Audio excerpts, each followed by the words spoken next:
ज्ञानाञ्जनशलाकया ज्ञानाञ्जनशलाकया चक्षुरुन्मिलितं येन तस्मै श्रीगुरवे नमः। नमो ॐ विष्णुपादाय कृष्णप्रेष्ठाय भूतले श्रीमते भक्तिवेदान्त स्वामी इति नामिने। नमस्ते सारस्वती देवी गौरवाणी प्रचारिणे निर्विशेष शून्यवादी पाश्चात्यदेशधारिणे। हे कृष्णा करुणा सिन्धो दीनबन्धो जगत्पते गोपेश गोपिका कान्त राधा कान्त नमोऽस्तु ते। तप्तकाञ्चन गौराङ्गी राधे बृन्दावनेश्वरी वृषभानुसुते देवी प्रणमामि हरिप्रिये। जय श्री कृष्ण चैतन्य प्रभु नित्यानंद श्री अद्वैत गदाधरा श्रीवासादि गौर भक्त वृंद। हरे कृष्णा कृष्णा कृष्णा हरे हरे हरे राम राम राम हरे हरे। हरे हरे कृष्ण हरे हरे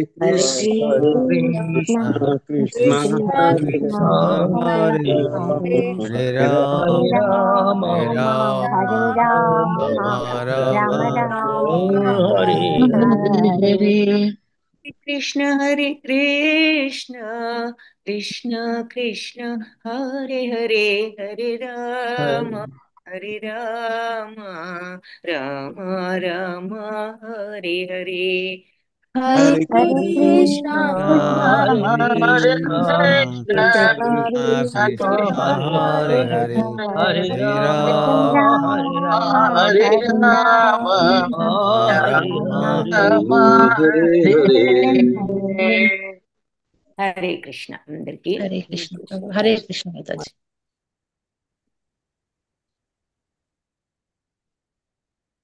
ఆన్సర్స్ శ్రీరాములు ప్రభుజీ రాధాకుందంలో స్నానం చేయడం అంటే భక్తి రసామృతంలో మనగా అందులో స్నానం చేసిన ఎడల దివ్యమైన కృష్ణ ప్రేమను పొందగలుగుతాం. Very good. వెరీ కళ్యాణి మాతాజీ కృష్ణుడు ఆదరించే ప్రియమైన అన్ని వస్తువుల కంటే గోపికల కంటే ప్రియము, గోపికల కంటే రాధారాణి ఆయన ప్రేమకు పాత్రుడు. రాధాకుండ ఇంకా ఇంకా ప్రియం. పవిత్ర కుండంలో స్నానం చేయడం వల్ల కృష్ణ ప్రేమ సంపూర్ణంగా లభిస్తుంది. భక్తి రసామృతంలో మునిగి కృష్ణుడి పాదాలయందు నివసించగలగడం అపూర్వం. నిష్కల్మషమైన భక్తిని మాత్రమే దేవుడు స్వీకరిస్తాడు. Very good. భీమేశ్వరరావు ప్రభుజీ ఋషులు రాధాకుండ యొక్క విశిష్టత గురించి అభివర్ణించారు. రాధాకుండలో స్నానం చేయడానికి సాధ్యం కాని నారదులు వంటి కూడా సాధ్యం కాకపోవచ్చు. శ్రీకృష్ణుడికి అత్యంత ప్రీతి పాత్రం. రాధారాణి శ్రీకృష్ణ భగవానికి అత్యంత ప్రేమపూర్వకమైన భక్తురాలు. శ్రీకృష్ణుడు ప్రస్తుతాలు నొప్పిగా ఉన్నదని సకులు ఎవరైనా పాదధూళి తీసుకుంటే తగ్గుతుందని ఉద్ధవుణ్ణి పంపితే కృష్ణుడి 8 మంది భార్యలు మరి ఒప్పుకోరు. ఎందుకంటే మరి ఆయన పాదధూళి మా పాదధూళి ఆయన తల మీద ఏమిటి, అది తప్పు అని వాళ్ళు అనుకున్నారు. రాధారాణి ఏదైనా పర్వాలేదు, ఆయన ఆయన తలనొప్పితో బాధపడుతున్నారు, అది తగ్గాలి అనేదే ఆవిడ చూసిన విషయం. అంతటి ప్రేమ ఉన్నది. Very good, correct. సో ఇంకొకటి ఏమిటి అంటే ఇంకొక లాస్ట్ పాయింట్ ఏం చెప్పారు మనకి, ఎవరైతే ఆ రాధాకుంద దగ్గర ఉండి ఆ రాధాదేవి యొక్క సేవకులకు సేవ చేస్తూ, మరి ఈ రోజుల్లో ఉన్నారు కదా అక్కడ భక్తులు చేస్తున్నప్పుడు, వాళ్ళు కూడా రాధారాణి యొక్క సమక్షానికి ఈ జన్మ అనంతరం వెళ్ళే అవకాశం ఉంటుంది అన్నది ఇంకొక పాయింట్ మనం అక్కడ చూసాం. Okay, very good. సో ఈరోజు ఈశోపనిషత్తులో మరి చాలా ఉన్నాయి. బిగినింగ్ క్లాస్లో చెప్పవలసింది వేద ప్రబోధాన్ని గురించి ప్రభుపాద అక్టోబర్ 69 అక్టోబర్లో ఆయన లండన్లో ఒక ఉపన్యాసం ఇచ్చారు. అది కూడా బ్రీఫ్గా ఇక్కడ ఇవ్వడం జరిగింది. సో జనరల్గా ఆయన ఎలా మొదలు పెట్టారు అంటే, మరి సాధారణంగా బద్ధజీవులు, మరి అందరం బద్ధజీవులమే కదా, మోస్ట్లీ ముక్త పురుషులు ముక్త జీవులు చాలా కొద్ది మంది ఉంటారు. ఈ బద్ధజీవులందరికీ కూడా ఉండేటటువంటి లోపాలతో స్టార్ట్ చేశారనమాట ఈ ఉపన్యాసాన్ని. ఆమ్, చెప్పుకొని వస్తున్నారా బాబు వెరైటీగా? అంటే కోహోస్ట్ ఇవ్వండి మాతాజీ. సారీ ఇస్తాను. మ్యూట్ చేస్తాను నేను వాళ్ళని. Yeah, yeah.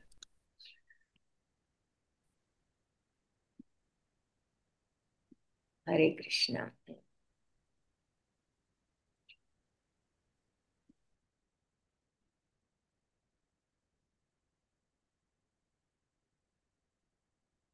ఓకే. సో మరి ఈ బద్ధజీవుల లోపాలు గురించి చెప్పడం జరిగింది. అవి ఏమిటి అంటే మరి ముందు మోహ మోహ మోహితులం అవ్వడం ఫస్ట్. మరి భౌతిక మాయా ప్రపంచానికి అందరం మోహితులం అయ్యాం కాబట్టి ఇదే మాయ. సో మనం మరి ఎందుకు ఈ దేహాన్ని ఫస్ట్ లోపం ఏమిటి అంటే అసలు మనం అందరం కూడా పొరపాట్లు అనేవి తప్పులు చేయడం అనేది మానవ సహజం. జనరల్గా మానవ సహజం అంటే ఈ బద్ధ జీవితంలో ఉన్న వాళ్ళు తప్పులు చేయని వాళ్ళు ఎవరు ఉండరు. మరి మనం గొప్ప గొప్ప వాళ్ళు అనుకునే వాళ్ళు కూడా ఏదో ఒక మిస్టేక్, ఆయన ఎగ్జాంపుల్గా మన గాంధీ గారిని కానీ ప్రెసిడెంట్ కెనడీని ఇలాంటి వాళ్ళు ఎవరైనా సరే ఏదో ఒక తప్పు చేసి నేర్చుకుంటాం. గొప్పవాళ్ళు చేసిన తప్పు నుండి నేర్చుకుని మళ్ళీ చేయకుండా ఉంటారు, అలా నేర్చుకోకుండా మళ్ళీ మళ్ళీ చేసే వాళ్ళు కూడా ఉంటారు. పాయింట్ ఏమిటి అంటే మరి తప్పులు అనేది మానవ సహజం. సో అది ఒక లోపం, ఫస్ట్ లోపం. రెండవది మాయకు అందరం కూడా మరి లోబడి ఉండటం. సో అంటే ఏమిటి, ఉన్నదాన్ని మాయ అంటే భ్రాంతిని అంగీకరించడం. మరి ఇదంతా కూడా మాయ. Nothing is permanent. మనం ఇదే పర్మనెంట్ అనుకుంటాం. సో ఇదే నిజం అని అనుకోవడమే మాయ. దిస్ ఈజ్ ఎవ్రీథింగ్ అనుకుంటున్నాం, ఇదే సమస్తం అనుకుంటున్నాం. ఇదంతా కూడా మనం ఆ జీవితం 100 ఏళ్ళు ఉంది, ఏంటో ఇదేమిటి ఇవాళ ఉంటుంది రేపు పోతాము ఏముండదు అంటారు అనిపిస్తుంది, ఎస్పెషలీ మన చిన్నప్పుడు వింటే. యాజ్ యూ గెట్ ఓల్డర్ మరి మనకి లైఫ్ ఎంత చిన్నదో అర్థమవుతుంది. అప్పుడే 50 అయ్యాయి, అప్పుడే 40.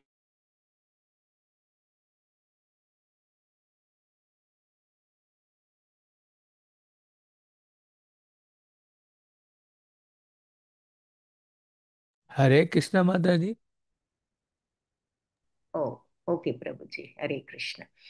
సో ఫస్ట్ లోపం ఏమిటో ఏమిటి అంటే ప్రతి మనిషి సహజం తప్పులు చేయడం, ఈ ఏది ఈ బద్ధ జీవితంలో ఉన్నంత వరకు. రెండవది ఈ భ్రాంతిని నిజం అని అనుకోవడం, అంటే ఈ భౌతికత్వమే నిజం అని మనం భ్రాంతిలో ఉండడం, అదే మాయ. మరి ఇదంతా పర్మనెంట్ కాదు కదా. ఏదైనా కానీ మనం ఇందాక ఇప్పుడు మ్యూట్లో ఉన్నానేమో మరి చెప్పినప్పుడు, సో మళ్ళీ రిపీట్ చేస్తాను. 100 ఇయర్స్ అంటే చాలా టైం ఉంది, జీవితం చిన్నదంటారు ఏమిటి అనిపిస్తుంది. కానీ జీవితం చిన్నది అని ఎప్పుడు తెలుస్తుంది అంటే మనం యాజ్ వి గెట్ ఓల్డర్. మరి 40 వస్తే అప్పుడే 40 అయ్యాయా, అప్పుడే 50 అయ్యాయా, అప్పుడే 60 ఏళ్ళు అయ్యాయా, అప్పుడే 70 ఏళ్ళు అయ్యాయా అనే ఫీలింగ్ వస్తుంది. సో దానిని బట్టి మనకు కూడా ఎక్స్పీరియన్స్తో టైం గడిచిన కొద్ది, వయసు వచ్చిన కొద్దికి ఈ జీవితం అనేది ఎంత చిన్నదో అర్థమవుతుంది. కాబట్టి అయినా కూడా ఇదే సమస్తం అనుకుంటూ ఉంటాం, ఇదేదో పర్మనెంట్ అనుకుని మహాతాపత్రయ పడిపోతూ అన్ని ఏదో ఏర్పరచుకోవాలని ప్రయత్నాలు చేస్తూ ఉంటాం. అన్నీ తెలిసి కూడా మళ్ళీ మనకు ఆ భ్రాంతిలో పట్టడం చాలా సులభం. అదే మాయ, అంత స్ట్రాంగ్ మాయ అనమాట. సో మరి మన ఈ దేహమే ఆత్మ అనుకుంటున్నాం, ఇదే పర్మనెంట్ అనుకుంటున్నాం. ఇది మనం ఉండదు, ఎప్పుడప్పుడు పోయేదని తెలిసినా కూడా ఆ విషయాన్ని మనం తోసిపెట్టేస్తాం. మనం దాని గురించి ఆలోచించాలని కూడా అనుకోం. ఉన్నాము ఇంతే, ఇదే పర్మనెంట్, ఈ నిమిషమే పర్మనెంట్ అనుకుంటున్నాము. సో ఎనీవే నేను పలానా అనేదో మన శారీరకంగా మనకు ఒక ఐడెంటిటీ ఏర్పరచుకుంటాము. కానీ అసలు మనం ఇది కాదు, ఈ బాడీ కాదు, లోపలుండే ఆత్మ ఇది బాడీస్ని మారుస్తూ ఉంటుంది అనేటటువంటి విషయాన్ని మనం తలుచుకోం తెలిసినా కూడా. సో అది మోహం అన్నమాట. ఈ బాడీయే నిజం అనుకుంటాము. సో ఫస్ట్ తప్పులు చేయడం మానవ సహజం, రెండవది మోహంలో ఉండటం, మూడవది ప్రతి ఒక్కళ్ళకి ఏదో ఒక రకంగా వంచన ప్రవృత్తి ఉంటుంది. అవతల వాళ్ళని అంటే వంచడం అనేది. అంటే ఈ ఈ ఎంత మూఢులైనా తెలియగల వాళ్ళలాగా నటించాలని చూస్తాం, మనకు తెలియకపోయినా తెలిసినట్లుగా. నువ్వు మరి మోహంలో ఉన్నావు, కొన్ని తప్పులు చేస్తున్నావు, అది సహజమే, అందరూ మోహంలో ఉన్న వాళ్ళంతా చేస్తారని చెప్పినా కూడా ఇదంతే అదంతే అంటాం కానీ మనం మన యొక్క నిజ మోహస్థితిని మనం అంగీకరించం. అన్ని ఎన్ని లోపాలు ఉన్నా కూడా తాత్విక గ్రంథాలు రాస్తూ ఉంటారు అని చెప్పి చెప్తున్నారు. సో జనరల్గా మన తప్పుల్ని మనం అర్థం చేసుకోకుండా మనం ఎంతో తెలిసిన వాళ్ళం అనుకోవడం కూడా ఒక వంచనే అంటున్నారు.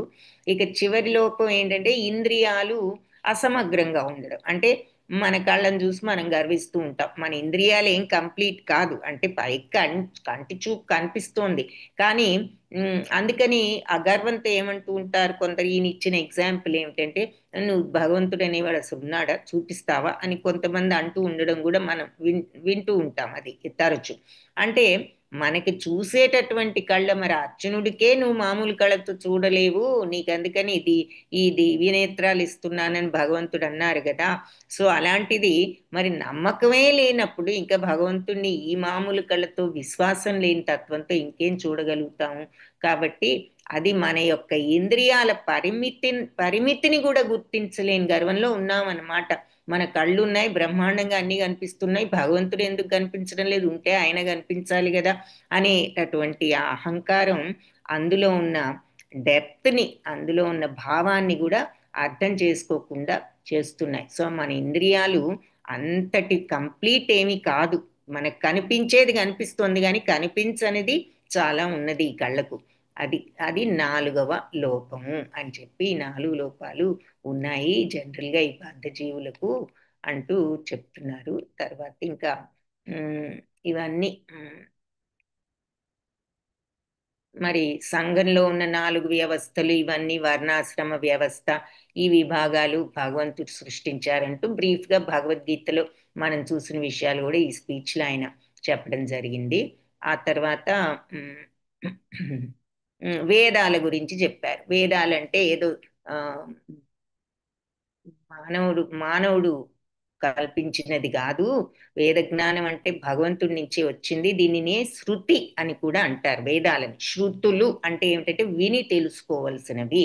ఉదాహరణకి మనకు ఇప్పుడు తల్లిదండ్రుల్లో కూడా తల్లి ఏది చెప్తే మనం అది నమ్ముతాం. ఇక్కడ ఈయన ఇచ్చిన ఉదాహరణ ఏమిటంటే తండ్రి ఎవరో కూడా మనకు తెలియదు, తల్లి చెప్తేనే తండ్రి ఎవరో కూడా తెలుస్తుంది. కాబట్టి వేదాలు కూడా తల్లి లాంటివి అని చెప్పి చెప్తున్నారనమాట. అలాగే బ్రహ్మదేవుడు మనకి తాత ముత్తాత కూడా. ఎందుకు అంటే మొట్టమొదటి జీవి ఆయనే, మొట్టమొదట వేద జ్ఞానాన్ని భగవంతుడు బోధించింది కూడా బ్రహ్మదేవుడికి. సో ఈ జ్ఞానాన్ని మరి నారదుడు, ఇతర శిష్యులు, కుమారులు వీళ్ళందరికీ కూడా బ్రహ్మదేవుడు బోధించడం జరిగింది. వాళ్ళు మళ్ళీ వాళ్ళ శిష్యులకి ఈ రకంగా వేద జ్ఞానం గురు శిష్య పరంపర ద్వారా మనకి సంక్రమించింది. ఆ తర్వాత వేదవ్యాసులు ఈ వేదాలన్నింటినీ కూడా ఆయన రచించడం జరిగింది మానవాళి కోసం. సో ఈ వేదాలనేవి మనం ఏ వాదం లేకుండా, ఇప్పుడు తల్లి చెప్పినది మనం మరి ఎలా అయితే అంగీకరిస్తామో వేదాలు కూడా మనం ఏ వాదం చేయకుండా అంగీకరించవచ్చు అని చెప్పి చెప్తున్నారు. ప్రత్యక్ష జ్ఞానం అంటే ఇంద్రియ జ్ఞానం. అలా ప్రత్యక్ష జ్ఞానం ఒకటి ఉన్నది. అలాగే శబ్ద జ్ఞానం అంటే విని తెలుసుకునే జ్ఞానం. సో వేద జ్ఞానం శబ్ద జ్ఞానం అన్నమాట.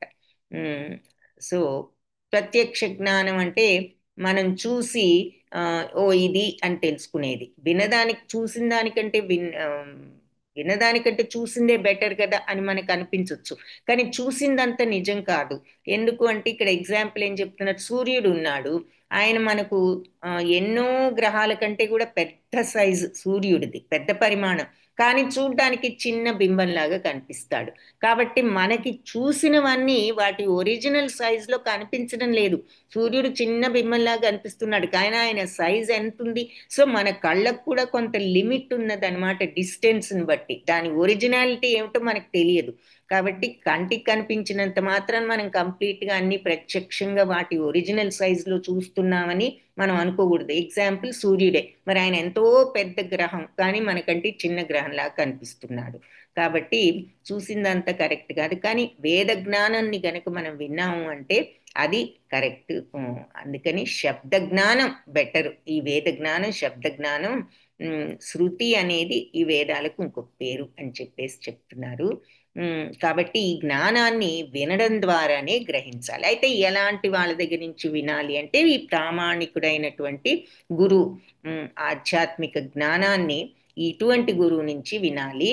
భౌతిక జ్ఞానం మరి విశ్వాంతర్గతం అయితే ఆధ్యాత్మిక జ్ఞానం ఈ విశ్వానికే అతీతమైనది అంటున్నారు. ఈ విశ్వం సరిహద్దుల వరకే మనం వెళ్ళగలం, కానీ ఆధ్యాత్మిక లోకాలకు ఎలా వెళ్ళగలం? అందుకని ప్రత్యక్ష ప్రమాణంతో సంపూర్ణ జ్ఞానం పొందడం అసంభవం. కాబట్టి మనం చూస్తే వాటి ద్వారా మనం ఈ జ్ఞానాన్ని పొందాలి అంటే ఈ కళ్ళతో చూసేవాడితో అది సాధ్యం కాదు. ఎందుకంటే మనం అంతా కూడా చూడగల సామర్థ్యం మన కళ్ళకు లేదు అంటున్నారు. సో ఈ ఆధ్యాత్మిక ఆకాశం ఉంది, అది మనకు కనిపించదు, అది ఆధ్యాత్మిక లోకం అని చెప్తూ మరి మనకు ఆ విషయం ఎలా తెలుస్తుంది? మరి జ్ఞానం అంతా నిజమే, యథార్థమే, కానీ మనం ఎలా ప్రయోగాలు చేసి తెలుసుకోగలం? అది సాధ్యం కాదు. అందుకని మనకి ఇది తెలియాలి అంటే ఈ వేదాల సహాయం ఉండాలి, అదే వైదిక విజ్ఞానం అని చెప్తున్నారు. ఆ వైదిక విజ్ఞానాన్ని మనం భగవంతుడి నుంచి గ్రహించవచ్చు. ఆ జ్ఞానాన్ని మరి ఆయన మనకి ఈ భగవద్గీతలో ఈ విషయాలన్నిటినీ కూడా తెలుసుకుంటాం. అంటే ఎగ్జాంపుల్ ఇంకోటి ఏం చెప్పారు? ఆరోహణ అవరోహణ.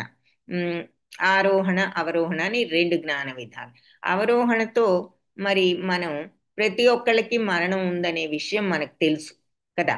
ఎవరైనా పుట్టిన వాళ్ళు పోక తప్పదు, పుట్టుట గిట్టుటకే కదా అని అంటూ ఉంటారు కదా. సో మరి మనందరూ, మన తల్లిదండ్రులు, మన సోదరులు అందరూ ఈ విషయాన్ని ఒప్పుకుంటారు. సో మనం దానికోసం ఒక పరిశోధన ఏమి చేయక్కర్లా. ఈ విషయాన్ని రుజువు చేయడానికి చూస్తూనే ఉన్నాం, అందరికీ ఎప్పుడో ఒకప్పుడు ఒక ఎండ్ ఉంటుంది అని. సో దీన్నే ఆరోహ ప్రక్రియ అంటారనమాట. సో అవరోహణ అంటే దానిని పరిశోధన చేసి తెలుసుకునేది. కానీ ఇటువంటి వాటికి అవరోహణ, వేద జ్ఞానానికి అవరోహణ కాదు, ఆరోహణ అంటే విని తెలుసుకోవడం అన్నది ఇంపార్టెంట్ అని చెప్తూ, బ్రహ్మ సంహిత అనేది మీరు వినే ఉంటారు, బ్రహ్మదేవుడు రచించినది. అందులో కొన్ని ఇప్పుడు బయటపడ్డాయి ఆ విషయాలు. అది అందులో ఏముంటుందంటే మనోవేగం విమానం కంటే మరి విమానంలాగా ప్రయాణం చేయొచ్చు మనోవేగంతో, మన మైండ్ వేగంతో. కానీ విమానం మన ఎంత గంటకు ఒక 2000 మైళ్ళు వెళ్తుందేమో, మనోవేగం మన ఇంట్లోనే కూర్చుని మనం 10,000 మైళ్ళు దూరం ఇక్కడే కూర్చుని మనం అమెరికా వెళ్ళొచ్చు, లండన్ వెళ్ళొచ్చు, ఆస్ట్రేలియా వెళ్ళొచ్చు, ఎక్కడికైనా వెళ్ళొచ్చు మనోవేగంతో. సో అది ఇంకా ఎంతో వేగం. అటువంటి అతివేగమైన మనోవేగంతో గనక మనం లక్షల కొద్ది సంవత్సరాలు ప్రయాణిస్తే ఆధ్యాత్మిక ఆకాశం అనంతమైనదని మనకి అర్థమవుతుంది అంటున్నారనమాట. సో దాన్ని సమీపించడం కూడా మనకు సాధ్యం కాదు. ప్రామాణికుడైన ఆధ్యాత్మిక ఆచార్యుల్ని, గురువుని ఆశ్రయించాలనేది వేద శాస్త్రం. ఇందులో తప్పక అనే శబ్దం కూడా వాడారు. అంటే గురువు గారి యోగ్యత ఎలా ఉండాలి అంటే ఆ వేద సందేశాన్ని అతడు ప్రామాణికుల దగ్గర నుంచి విని ఉండాలి, అతడు బ్రహ్మంలో సుస్థిరుడై ఉండాలి. ఈ 2 క్వాలిటీస్ ఉండాలి. అతను వేద సందేశాన్ని ముందు సరైన వాళ్ళ దగ్గర వినాలి, విని అతను బ్రహ్మంలో అంటే ఇటువంటి శుద్ధ భక్త స్థితిలో అతను సిద్ధుడై ఆ సచ్చిత్తానంద స్థితిలో ఉన్నవాడై ఉండాలి. ఈ 2 క్వాలిటీస్ ఉండాలి అని చెప్తున్నారు గురువుకు. మరి అలాగే సుఖదేవ మహాముని అలాంటి బ్రహ్మంలో స్థితుడైన వాడు కాబట్టి మరి ఆయన నుండి ఈ పరీక్షిత్ మహారాజు విని చివరికి మోక్షాన్ని పొందడం జరిగింది భాగవతం. సో ఆయన స్వయంగా మరి ఇది తన తండ్రి అయిన వేదవ్యాసుడి దగ్గర నుంచే విన్నాడు కాబట్టి, ఆయన ప్రామాణికుడి దగ్గర నుంచి విని ఆయన మరి ఆ బ్రహ్మం అనే స్థితిలో స్థితుడైన వాడు కాబట్టి ఆయన ప్రామాణికుడైన గురువు ఆయన దగ్గర విన్న పరీక్షిత్తు కూడా మరి తద్వారా మోక్షానికి అర్హుడయ్యాడు. సో అలాంటి గురు పరంపరలో వచ్చిన వాళ్ళని చూసుకోవాలి అంటున్నారు. బట్ ఆ 2 క్వాలిటీస్ ఉండాలి. తర్వాత అసలు వైదిక వేదాల యొక్క ముఖ్య ప్రయోజనం ఏమిటంటే భగవంతుని తెలుసుకోవడమే. అది భగవంతుడు కూడా దీంట్లో మనకి భగవద్గీతలో చెప్పారు, వేదైశ్చ సర్వైర్ అహమేవ వేదాలన్నీ చదివినా కూడా తెలుసుకునేది నన్నేనన్నది. సో బ్రహ్మ సంహితం కూడా భగవంతుడైన కృష్ణుడికి ఎన్నో రూపాలు ఉన్నాయి, అన్నీ ఒకటే అని చెప్పేసి చెప్పారు. మరి భగవంతుడు ఈ కురుక్షేత్రం జరిగేటప్పుడు ఆయనకి 100 సంవత్సరాల పైనే ఉన్నాయి, కానీ ఆయన ఏమన్నా ముసలి రూపంలో ఉన్నారా? ఆయన ఏదో చిన్న ఇంకా యువకుల్లాగానే మనకి కనిపిస్తూ ఉంటారు. మరి అప్పటికే ఆయనకి ఎంత ఆ వయసు ఉన్నది. సో భగవంతుడు ఎప్పుడు వృద్ధుడు కాదు, ఆయన శక్తి అలాంటిది. వేదవాంగ్మయాన్ని చదవడం ద్వారా భగవంతుడిని అన్వేషించాలి అనుకుంటే భంగపడతారు. అది సాధ్యపడుతుందేమో కానీ చాలా కష్టం ఆ వేదాల ద్వారా తెలుసుకోవడం. అతన్ని గురించి, అతని భక్తుడి నుంచి మీరు ఇంకా సులభంగా తెలుసుకోగలరు. ఈ వేదాలు చదివి భగవంతుడిని తెలుసుకోవడం కన్నా ఒక భక్తుడి ద్వారా తెలుసుకోవడం ఇంకా సులభం అంటున్నారనమాట.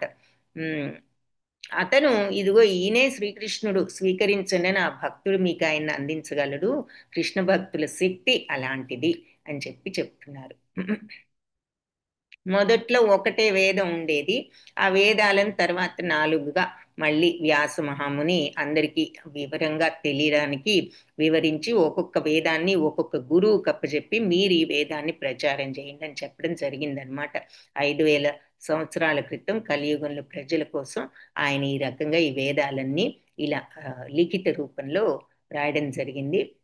సో ఇక మరి కలియుగంలో ప్రజలు మరి అల్పాయుష్కులు కదా, కలియుగంలో తక్కువ టైం ఉంటుంది అన్ని యుగాల కన్నా అని చూసాం. సో అల్పాయుష్కులు, అల్ప జ్ఞాపక శక్తి ఉన్నవాళ్ళు, మందబుద్ధి గలవారు అవుతారని ఆయన ముందుగానే గ్రహించి ఈ వేద విజ్ఞానాన్ని ఇలా లిఖిత రూపంలో పెడితే కనీసం చదువుకుని తెలుసుకుంటారని చెప్పేసి ఆయన 4 వేదాలుగా ఆ మొత్తం జ్ఞానాన్ని డివైడ్ చేశారనమాట.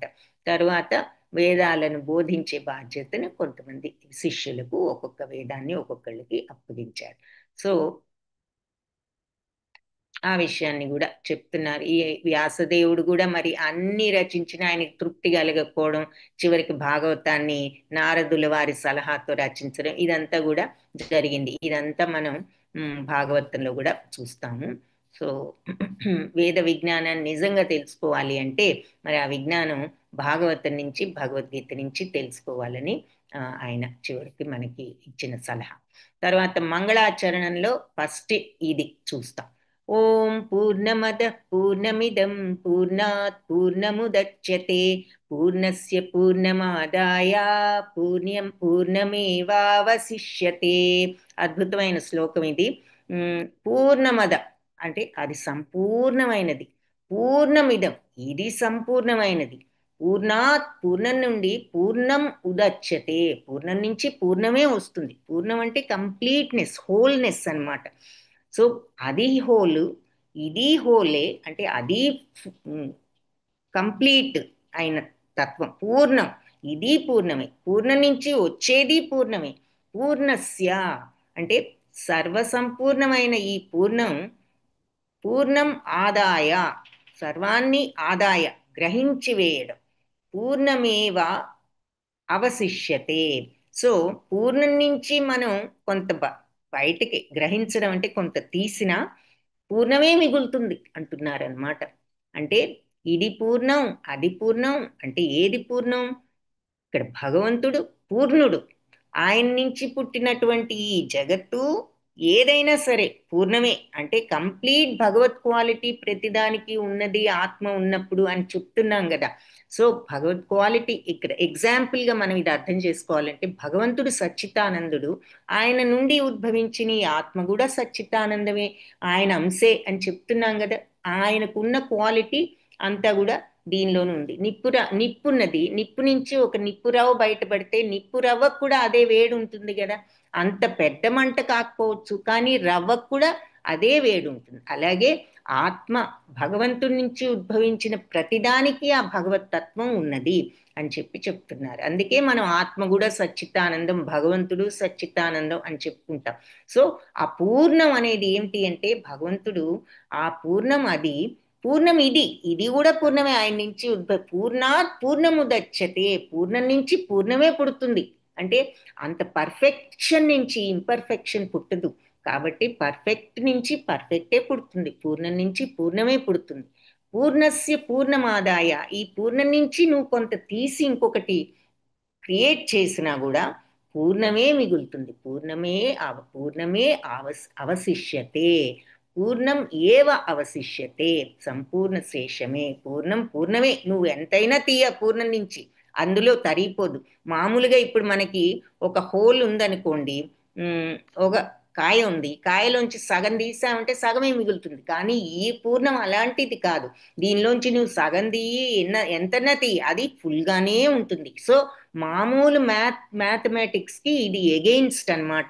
దానికి ఎగెయిన్స్ట్ కూడా కాదు, దానికి అతీతమైనది అనమాట. మన మామూలు లెక్క ఏమిటి? 1 నుంచి సగం తీస్తే సగం మిగులుతుందంట. ఇది అలా కాదు. 1 నుంచి నువ్వు సగం తీయి, ముప్పాతికి పావు తీయి, ఎంతన్నా తీయి, అది ఒకటిగానే ఉంటుంది. తీసినది కూడా మళ్ళీ ఒకటిగానే ఉంటుంది.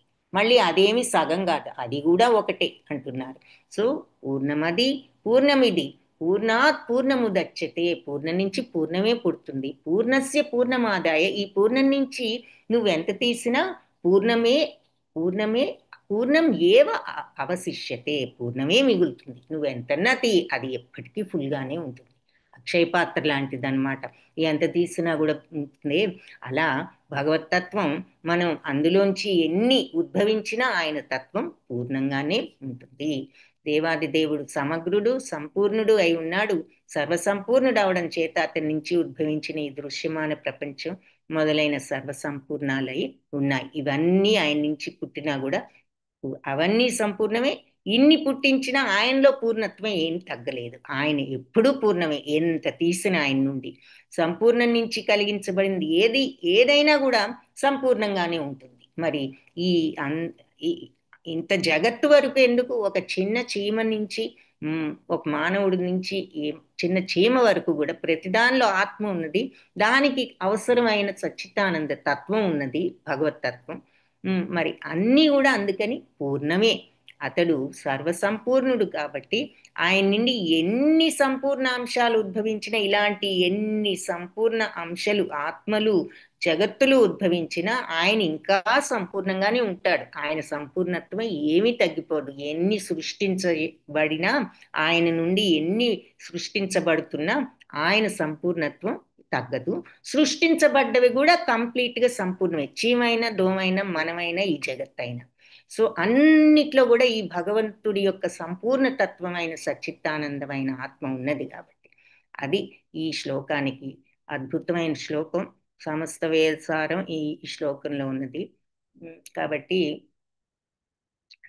ఇది మామూలు మ్యాథమెటిక్స్కి అతీతమైన శ్లోకం అన్నమాట. జనరల్ రూల్ ఏమిటి? ఒకదాని నుంచి సగం తీస్తే సగం మిగులుతుంది, ఇది ఒక సగం అదొక సగం అనుకుంటా. ఇక్కడ అవేవి అప్లై అవ్వవు. హోల్ నుంచి తీస్తే అది హోలే, ఇది హోలే, మొదటిది హోలే, వచ్చింది ఉద్భవించింది హోలే అంటున్నారు. సో అదన్నమాట భగవతత్వం. సర్వసంపూర్ణుడు, పరమసత్యం. మరి భగవంతుడి శక్తులు ఇవన్నీ కూడా ఇక్కడ భాష్యంలో చెప్తున్నారు. మనకు కనిపించే ఈ భౌతిక ప్రపంచం కూడా సంపూర్ణమే. మరి ఆయన నుంచి ఉద్భవించింది కాబట్టి ఈ తాత్కాలిక వ్యక్తికి 24 అంశాలు ఉన్నాయి కదా మన భౌతిక బాడీకి. అన్నీ కూడా మరి ఈ విశ్వం యొక్క ఉనికికి పోషణకు కావలసిన సర్వ వస్తువులను కలిగి ఉంది. మరి అన్నీ కూడా ఆయన సృష్టి అలాంటిది, పర్ఫెక్ట్. మరి భగవంతుడు మనం చిన్న చీమకి తను జీవించడానికి అవసరమైనవన్నీ దానికి ఉన్నాయి, మనం జీవించడానికి అవసరమైనవన్నీ మనకు ప్రసాదించి. అలాగే ఏ జీవి ఎలా జీవించాలో, అమీబా ఉందంటే దానికి మనలాగా అన్నీ లేకపోయినా దాని జీవనం అది సాగించగలదు. సో భగవంతుడు అన్ని జీవులకు వాటి జీవనం సాగించడానికి ఏం అవసరం అది ప్రసాదించారు. కాబట్టి అది ఇక్కడ ఎవరికి అవసరమైన వాళ్ళకి ఇవ్వడం జరిగింది. కాబట్టి సంపూర్ణ అంశలం కాబట్టి జీవులందరూ సర్వసంపూర్ణ తత్వాన్ని చేసుకోవడానికి మనకు ఆయన ఇచ్చారు ఇవన్నీ. మనందరం సచ్చిదానంద స్వరూపులం. ఆ సచ్చిదానంద స్వరూప తత్వం తెలుసుకోవడానికి అవసరమైన పరికరాలని ఇచ్చారు. బుద్ధిని, విచక్షణను, మరి ఈ బాడీని, మైండ్ని అన్ని ఇచ్చారు. అయితే అది మనం ఎలా ఉపయోగించుకుంటాం అన్నది మాత్రం మనకు వదిలిపెట్టారు. అది మనం సరి అయిన మార్గంలో పెడతామా లేదా అన్నది. మరి 84 లక్షల జీవరాశుల తర్వాత ఈ మానవ జీవితం వస్తుంది కాబట్టి మరి మానవ జీవితంలో మనం ఈ ఈ ఈ అవకాశం వచ్చేది, తెలుసుకునే అవకాశం మానవ జీవితానికి ఉన్నది కాబట్టి మనం దాన్ని ఉపయోగించుకోవాలి అంటూ కొన్ని విషయాలు చెప్పారు. సో ఇది మంగళాచరణం అన్నమాట. పూర్ణమదం పూర్ణమిదం అన్నది దానికి మీనింగ్. ఇవన్నీ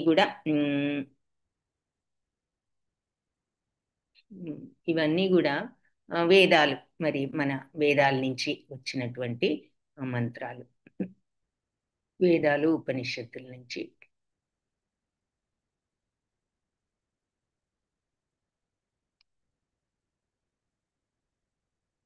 సో శాంతి మంత్రం.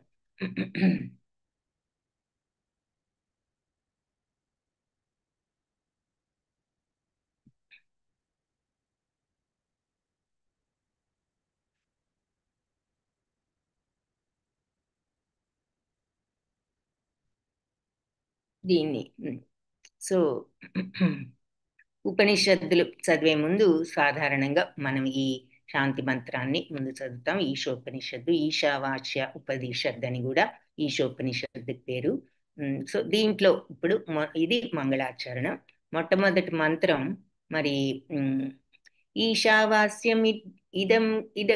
ఈశావాస్యమిదగం సర్వం యత్కించ జగత్యాం జగత్ తేన త్యక్తేన భుంజీధా మా గృధః కస్య స్విద్ధనం. సో ఈ విశ్వంలో ఉన్న చేతన అచేతన వస్తువులన్నీ కూడా భగవంతుడికి చెంది ఆయన చేతే నియమించబడుతున్నాయి. ఎందుకు? మరి అన్నీ కూడా భగవంతుడి నుంచే ఉద్భవించాయి కాబట్టి. అందుకని మానవుడు తన కోసం కేటాయించబడిన వాటిని, తనకు కావలసిన వాటిని మాత్రమే తీసుకోవాలి. ఎవరు కూడా ఇతరుల వస్తువులను స్వీకరించకూడదు. అవి ఎవరికి చెందినవో తెలుసుకుని ఉండాలి అంటున్నారనమాట. ఈశావాస్యమిదగం సర్వం అంటే భగవంతుని చేత సర్వము కూడా నియమించబడింది. యత్కించ ఏదైతే ఈ విశ్వంలో జగత్ అంటే చేతన అచేతనం అన్నీ కూడా భగవంతుడే నిర్ణయించారు. తేన త్యక్తేన అంటే ఆయనతో ఇవ్వబడినటువంటి ఈ భుంజీద వాటిని మనం వీటిని ఆయన ఇచ్చిన వాటిని మనం అంగీకరించాలి. అయితే కస్య స్విత్ ఇతరుల యొక్క ధనం మా గృధ స్వీకరించకూడదు. సో ఈ జగత్తులో మొత్తం కూడా భగవంతుడే ఇచ్చారు సమస్తాన్ని. అయితే వాటిని మనం స్వీకరించాలి, కానీ ఇతరుల వస్తువులను, ఇతరుల సంపదను స్వీకరించకూడదు అని చెప్తున్నారన్నమాట. సో భగవంతుడితో ఈ సో భాష్యంలో ఏం చెప్పారు? ఇది భావం. సో మనం మరి నార్మల్గా అంటే ఒక్కొక్కసారి వేరే వాటి కోసం కూడా ఆశపడుతూ ఉంటాం, మనకున్న దానికోసమే కాకుండా. సో అలా ఇతరుల యొక్క ధనాన్ని మనం ఆశించకూడదు అంటున్నారనమాట. సో కస్యస్విత్ ధనం అంటే ఇతరుల ధనాన్ని మా గృధ స్వీకరించకూడదు అని చెప్తున్నారు. సో వేద జ్ఞానం భగవంతుడితో ప్రారంభమవుతున్న గురు శిష్య పరంపరకు చెందిన ఆధ్యాత్మిక గురువుల ద్వారా పొందాలి అనేది ఇంతకు ముందు కూడా చూసాము. సో మొదటి పదం భగవంతుడి చేతనే చెప్పబడింది.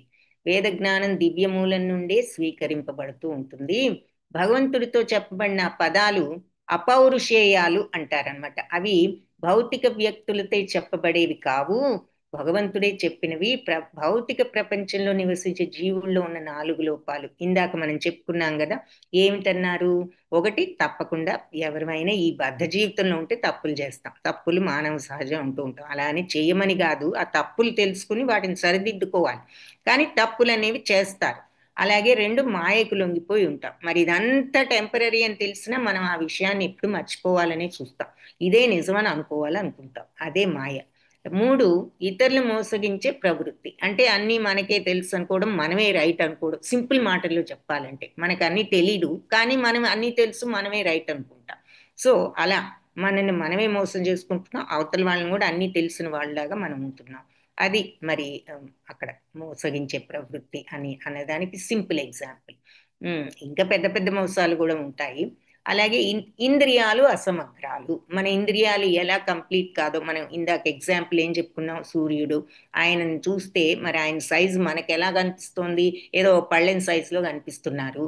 మరి ఆయన పళ్ళెం సైజులో ఉన్నారు, ఆయన సైజు పెద్దది, కానీ మన కళ్ళు మనకు అది ఎలా చూపిస్తున్నాయి. సో మన కళ్ళు చూసినవన్నీ నిజం కాదనమాట. చూసినట్టు మనం ఇదే అనుకోవడానికి లేదు. కాబట్టి మన ఇంద్రియాల శక్తి కూడా పరిమితం. ఎందుకు, మన దృష్టి పరిమితం కాబట్టి మనకు సూర్యుడు కంప్లీట్ గా కనిపించలేకపోతుంది, చూడలేకపోతున్నాం ఆయన యొక్క ఒరిజినల్ సైజ్ ని.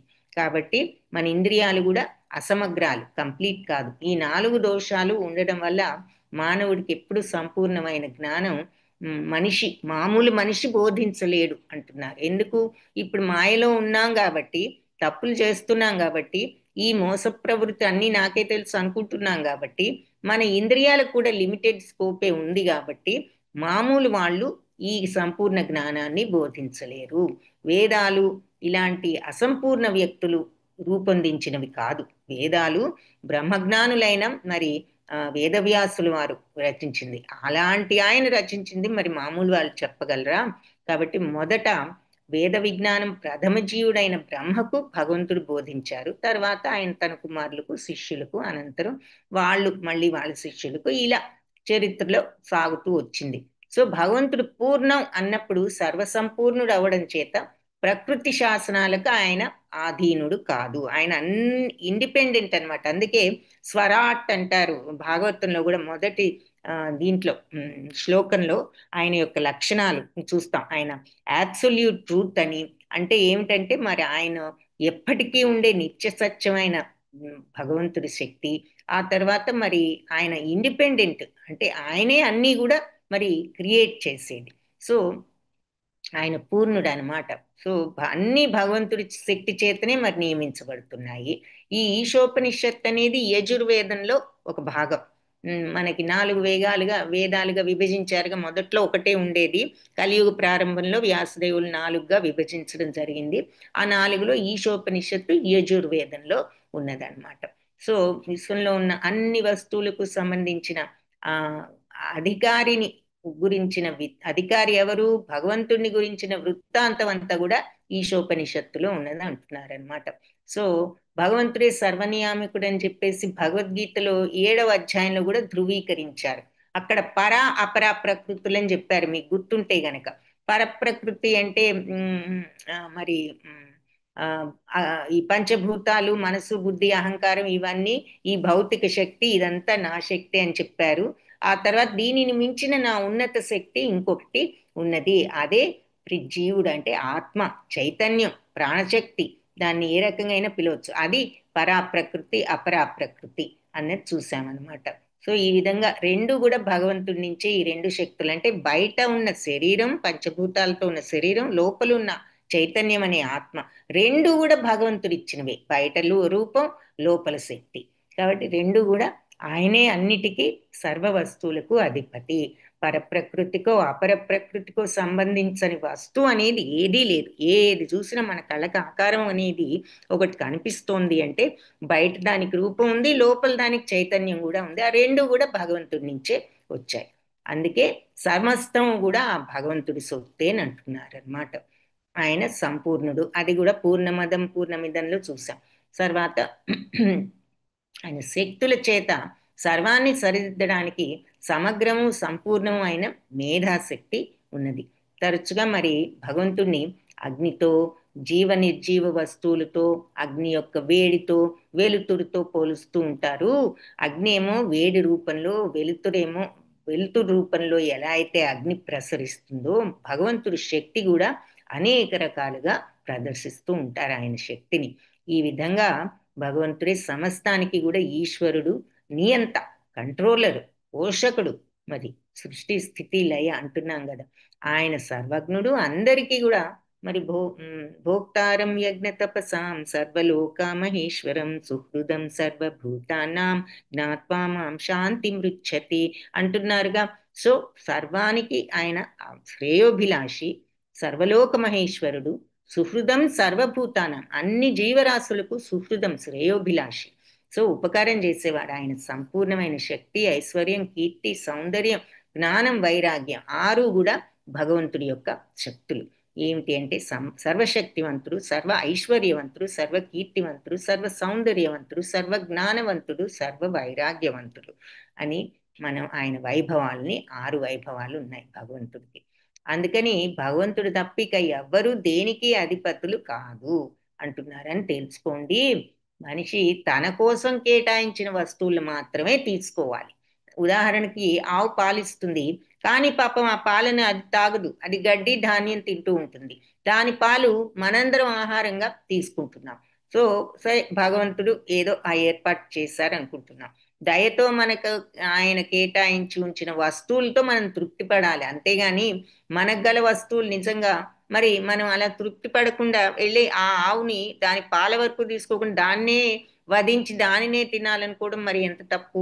అలాగే ఇంకే జీవినైనా సో అది మనకు కేటాయించిన దాన్ని అన్న దానికి ఒక చిన్న ఎగ్జాంపుల్. ఉదాహరణకి ఇంకోటి ఏం చెప్తున్నారు, ఒక ఇల్లు మట్టి, కర్ర, రాయి, సిమెంట్ ఇవన్నిటితో ఒక ఇల్లు కట్టుకుంటాం.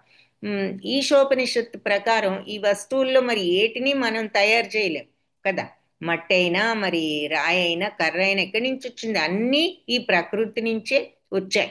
కానీ వాటన్నిటిని ఒక చేట చేర్చి మనం ఒక పరిశ్రమతో వాటిని రకరకాల రూపం మార్చొచ్చు. చెట్టు నుంచి మనం కట్టెల్ని కొట్టుకొచ్చి దాన్ని ఏ రూపంలో అయినా చెక్కొచ్చు. సో అలా శ్రామికుడు ఏదైనా వస్తువుని నిర్మించడానికి కష్టపడి పనిచేసినంత మాత్రాన నేనే యజమాని అనుకోకూడదు. మనకి ఎక్కడి నుంచి వచ్చింది? మనం డబ్బులతో ఒక కుర్చీ కొన్నాము, లేదంటే కట్టెలు కొట్టుకొచ్చి ఏదైనా తయారు చేసాము దాంతో. ఇది నేనే చేశాను, నాది అనుకునే స్వభావం ఉండకూడదు. అంటే ఇక్కడ అర్థం ఏమిటి అంటే మనస్సులో ఎప్పుడు ఏది మనకి సంప్రాప్తించినా మూల కారణం ఇచ్చిన వాడు ఎవరు అంటే భగవంతుడు అనేది మనం గుర్తుంచుకోవాలి. మరి ఈ రోజుల్లో అందరం ఈ భౌతిక వస్తువులు పోగు చేసుకుంటూ నేనే కొనుక్కున్నాను, ఇది నాదనుకుంటా. అసలు దీనికి ఒరిజినల్ ఏది? ఈ చెక్క కుర్చీ ఉందంటే ఇది ఎక్కడి నుంచి వచ్చింది? ఒక చెట్టు నుంచి వచ్చింది. ఆ చెట్టు ఎవరు ఇచ్చారంటే భగవంతుడు అన్నది. దేనికైనా మనం ఎంజాయ్ చేసే ఏదైనా ఎక్కడి నుంచి వచ్చిందంటే ఆయన ఇచ్చింది. ఆ గాలి నీరు భగవంతుడు ఇచ్చారు, కానీ ఇవన్నీ మనమే కొనుక్కున్నాం కదా అనే భావన రావచ్చు. ఇవన్నీ కూడా అసలు ఎక్కడి నుంచి వచ్చాయి? ప్రతి దానికి మూలం పంచభూతాలు. ఆ పంచభూతాలని కూడా ఇచ్చింది భగవంతుడే. కాబట్టి మనమేదో వీటన్నిటికీ యజమాని అనే ఫీలింగ్ ఉండకూడదంటే ఆ ఆధ్యాత్మిక భావాన్ని మనం జీర్ణించుకోవాలి.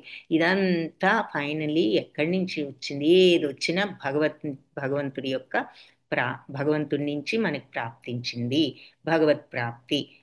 ఇదంతా మనకు భగవంతుడు అనుగ్రహించింది అనే భావాన్ని పెంచుకుని నేను అనే అహంకారాన్ని తగ్గించుకోవాలి.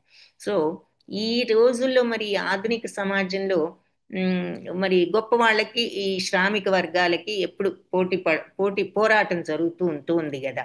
ఈ పోరాటం మరి ఇంటర్నేషనల్ గా కూడా జరుగుతోంది. కొన్ని గొప్ప దేశాలు, కొన్ని పూర్ కంట్రీస్. దీనివల్ల మరి ప్రపంచానికి కూడా ఎంతో హాని జరుగుతుంది. మనుషులందరూ ఒకళ్ళ మీద ఒకళ్ళు శత్రుత్వం పెంచేసుకుని ఇలా కుక్కల్లాగా పిల్లుల్లాగా కోపంతో పోట్లాడుకుంటూ ఉంటున్నారు. మనుషులే కాదు, దేశాలు కూడా ఇలాగే ఆ లెవెల్కి వెళ్ళినా కూడా ఇదే మనస్తత్వం కనిపిస్తోంది కదా. సో ఈశోపనిషత్తు కుక్కలకి పిల్లులకి ఉపదేశం చెయ్యదు. భగవంతుడి సందేశాన్ని అది సరి అయిన గురువుల ద్వారా మనుషులకు అందించగలదు. కాబట్టి ఈ ఈశోపనిషత్తులో ఉన్న వైదిక జ్ఞానాన్ని గ్రహించి ఈ భౌతిక వస్తు స్వామ్యం కోసం పోరాడటం అనేది మనం ఆపుకోవాలి. అంటే ఈ భౌతిక వస్తువుల కలెక్షనే ఇంపార్టెంట్ అనే విషయాన్ని మనం అది ఎంత అన్ఇంపార్టెంటో మనం గ్రహించి ఈ పోరాటాన్ని మానాలి అని చెప్తున్నారనమాట. భగవంతుడు దయతో మనకిచ్చిన సౌకర్యాలతో తృప్తి చెందాలి. అంతేగాని దానికోసం మరి నార్మల్గా మరి ఇటువంటి వాటి కోసమే కదా మనం ఎప్పుడు మనకు ఆర్గ్యుమెంట్స్ కానీ, వరీస్ కానీ, గొడవలు కానీ, కుటుంబంలో మరి ఒక్కొక్కసారి ఓన్ బ్రదర్స్ సిస్టర్స్ కూడా ఈ మనీ కోసమే కదా పోట్లాడుకోవటం చూస్తున్నాము. సో సామ్యవాదులు అంటే సోషలిస్టులు కానీ, మరి ధనికులు కానీ, ఏ వర్గం వారైనా సంపూర్ణంగా భగవంతుడి సొత్తు అసలు ఈ ప్రకృతి వనరులు వాటిపైన వీళ్ళు కంట్రోల్ ప్రకటిస్తే ఇక ప్రపంచంలో శాంతి ఉంది. ఇది నాది అనే భావంతో మనం ఉన్నామంటే ఇక శాంతి అనేది ఉండదు. అక్కడే పోట్లాట్లు కూడా వస్తాయి. నాది అంటూ స్వంత మరి ఒకే తల్లి పుట్టిన పిల్లలు కూడా ఆ, ఈ ఈ కలహాల్లోకి దిగడం మనం చూస్తూ ఉన్నాం ఈ రోజుల్లో. కాబట్టి ఇదంతా కూడా ఎందుకు వస్తుంది అంటే ఆ ఆ భావంతో వస్తుంది. కాబట్టి ఉమ్, ఇక ఈ పాలిటీషియన్స్ ఏదో సోషలిజం అది ఇది అన్నా ఇటువంటి మెంటాలిటీతో ఎవరు కూడా అది సాధించలేరు. మరి ఈ సోషలిస్టులు కూడా దొంగ సొత్తైన ఆహారం కోసం పోరాటం ఇటువంటివన్నీ ఏదో మాటలు చెప్పినా మనం ఈ ఆధ్యాత్మిక భావనలో లేనప్పుడు మరి ఇవన్నీ కూడా సాధ్యం కాదంటున్నారనమాట. కాబట్టి ఈ ప్రపంచ శాంతి నెలకొల్పాలంటే అన్ని రకాల వాళ్ళు కూడా ఈ ఈశోపనిషత్తులో ఉపదేశాలని అనుసరించాలి. అంతేగాని ఇలా జంతువుల్లాగా పోట్లాడుకోవడం మానవుల పద్ధతి కాదు. ఈ వైదిక గ్రంథాలన్నీ కూడా ఈ యానిమల్స్ కోసం కాదు, జంతువుల కోసం కాదు, మనుషుల కోసమే మరి రచించారు. ఎందుకు? సరి అయిన మార్గంలో మనందరినీ పెట్టడానికి. కాబట్టి అవి జంతువుల కోసం కాదు, మరి ఇంత కష్టపడి వాళ్ళంతా రాసి మనకు అందించినది అని చెప్పి చెప్తున్నారనమాట. కానీ మరి మనం గనక మన డిజైర్స్ని కంట్రోల్ చేసుకోలేకపోతే ఒక్క జంతువుని చంపినా కూడా ఈ ప్రకృతి శాసనాలను ఉల్లంఘించిన వాళ్ళమై దానికి తగ్గ పనిష్మెంటే మనకు వస్తుంది అంటున్నారనమాట. ఇప్పుడు జంతువులను చంపితే వాటికి అది ఆహారం కాబట్టి వాటికి పాపం లేదు. మనకి ఆహారం ఉండగా మనం వేరే అహింస చేస్తే మరి అది పాపమేనంటున్నారు. మానవ జీవిత ప్రమాణాలు అది సింపుల్ ఒక ఎగ్జాంపుల్. సో అది చెప్తున్నారనమాట ఇక్కడ. సో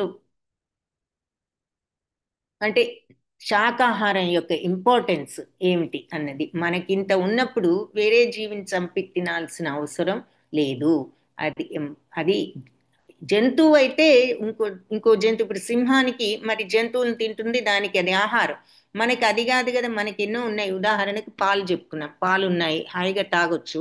మరి ఇంకా అది కాకుండా ఇంకా ఏదేదో తినాలనుకోవడం మరి కరెక్ట్ కాదు. మనకి ఇన్ని ఉండి కూడా కాయగూరలకు కూడా జీవం ఉంటుంది, అయినా కూడా అది మనకు ఆహారం ఏదో తీసుకుంటున్నాము. నిజమైన శాకాహారినని మనం నిజంగా గర్వించకూడదు, ఎందుకంటే దానికి జీవం ఉంటుంది కాబట్టి. కాబట్టి పరమ పురుషుణ్ణి గుర్తించడమే ముఖ్యమైన విషయం.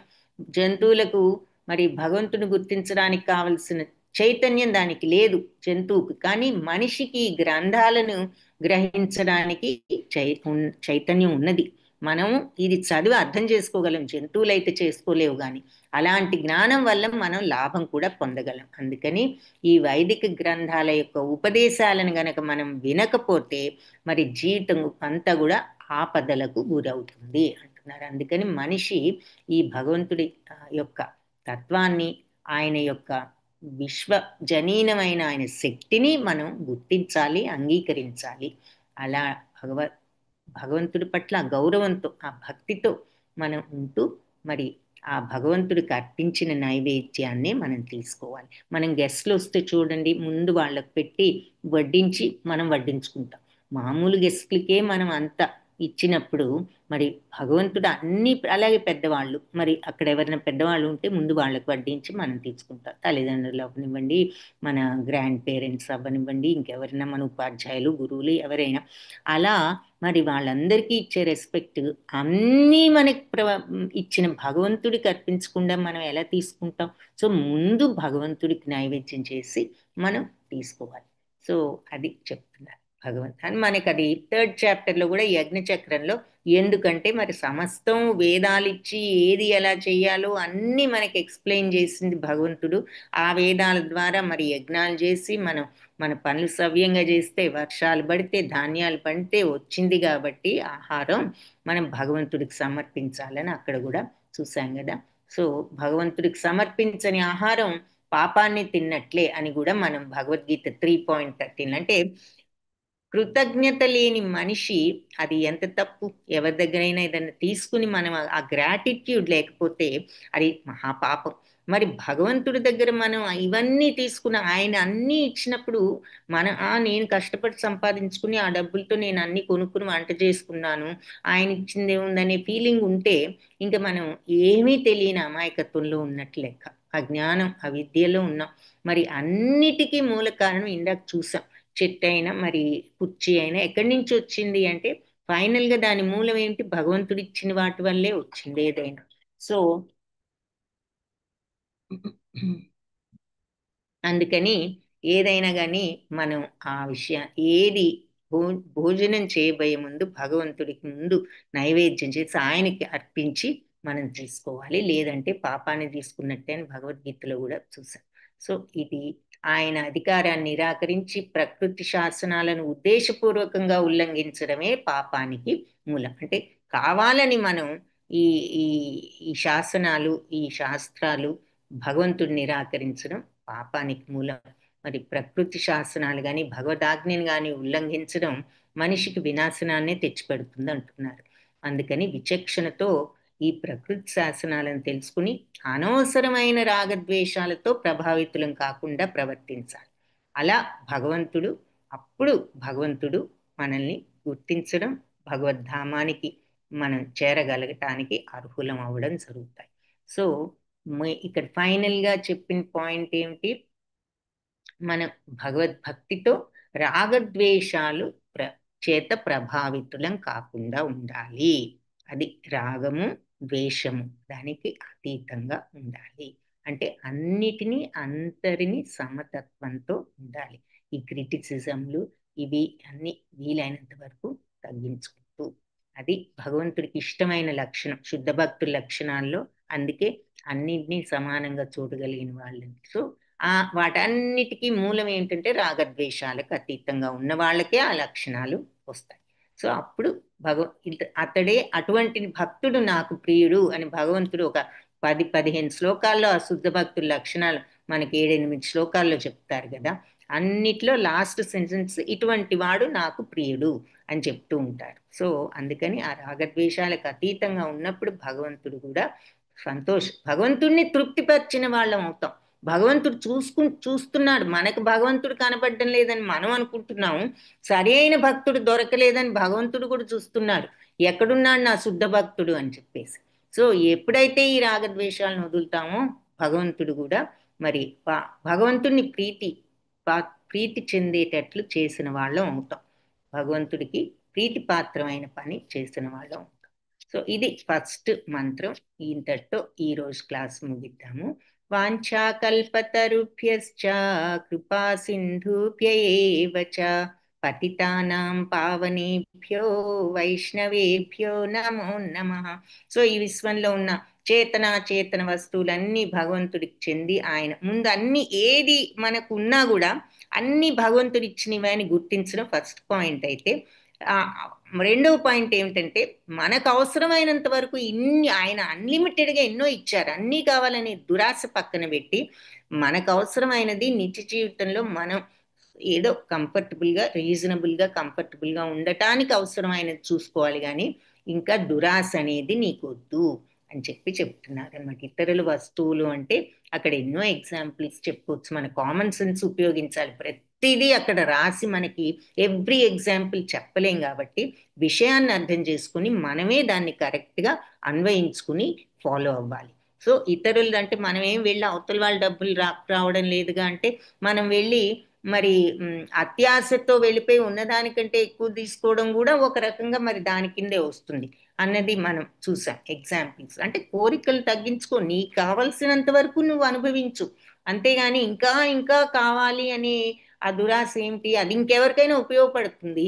సో అలా నువ్వు లిమిట్ చేసుకో అని దాని అర్థం. అంతేగాని వెళ్ళి మనం ఏం ఇంకొకళ్ళు డబ్బులు వెళ్ళి తీసుకురావడం లేదుగా, వాళ్ళ వస్తువులు మనం ఎత్తుకురావడం లేదుగా అని కాదు. అది ఎలాగూ తప్పే, కానీ మనం అది చేయనంత మాత్రాన కరెక్ట్ మార్గంలో ఉన్నామని కాదు. ఇక్కడ అర్థం ఏమిటి అంటే మనం ఆ విధంగా దురాశగా ఇంకా ఇంకా కావాలని అనుకోవడం ఎందుకు. ఇప్పుడు ఉదాహరణకి మరి భోజనం ఉన్నది, మనం అవసరమైనంత వరకు తినొచ్చు. 10 లడ్డూలు ఉన్నప్పుడు అందులో 3-4 మనమే తినేయాలనే ఉంది. ఒకటి తిని ఊరుకుంటే ఇంకో 2-3 ఇంకెవరైనా తింటారు కదా. సో అది అట్లా. సో మనకు అవసరమైనంత వరకు తీసుకోవాలి, కానీ దురాశాపూర్వకంగా ఇంకా ఇంకా నాకే కావాలని అనే మెంటాలిటీ వదులుకో అని చెప్తున్నారు. అంటే కోరికను తగ్గించుకో అని చెప్పడమే ఇండైరెక్ట్గా. హరే కృష్ణ. సో ఇది ఈరోజు మంత్రం.